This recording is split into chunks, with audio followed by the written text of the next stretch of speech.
बहुत लोग आज भी यह बहस करते हैं कि साईं बाबा मुसलमान थे या हिंदू, लेकिन सच्चाई यह है कि बाबा ने कभी धर्म का बंधन स्वीकार ही नहीं किया।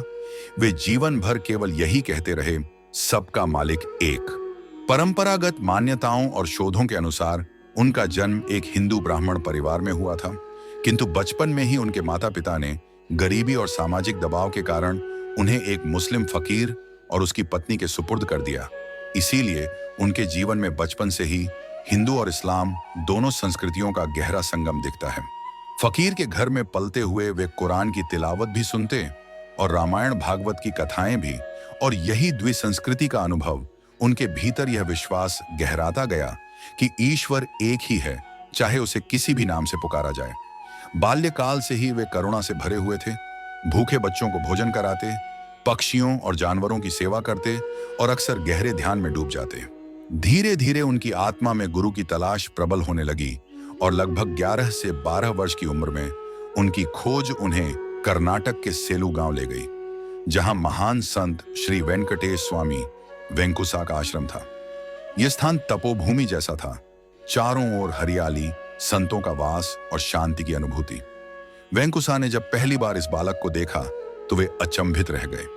उन्होंने उसके ललाट से निकलता दिव्य प्रकाश देखा, आंखों में करुणा का अथाह सागर देखा और ध्यान की गहराई में उतरकर अनुभव किया कि यह बालक साधारण नहीं, बल्कि स्वयं भगवान दत्तात्रेय का अवतार है, जिसमें ब्रह्मा, विष्णु और महेश तीनों का स्वरूप विद्यमान है।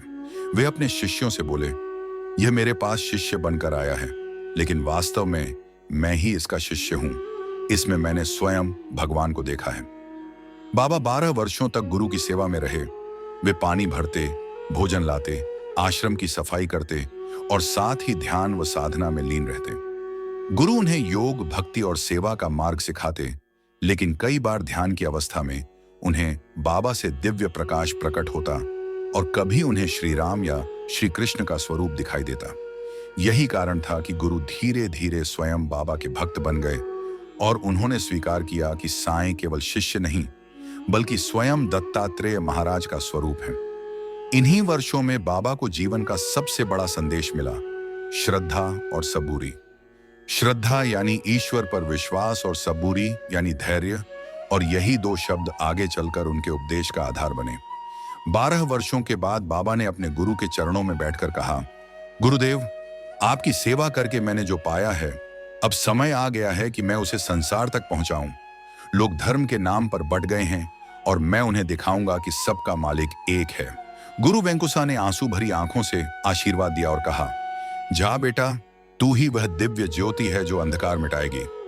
इसके बाद बाबा वहां से निकले और अनेक गांवों से गुजरते हुए अंततः महाराष्ट्र के छोटे से गांव शिरडी पहुंचे।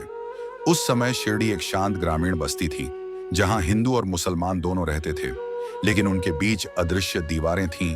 बाबा ने सोचा, यही वह भूमि है जहां से मैं मानवता को जोड़ूंगा, और यहीं से उनकी लीला भूमि शुरू हुई। 1918 में बाबा ने समाधि ली, लेकिन उन्होंने केवल शरीर छोड़ा, धरती को कभी नहीं छोड़ा। उन्होंने स्वयं कहा था, मेरी हड्डियां भी बोलेंगी।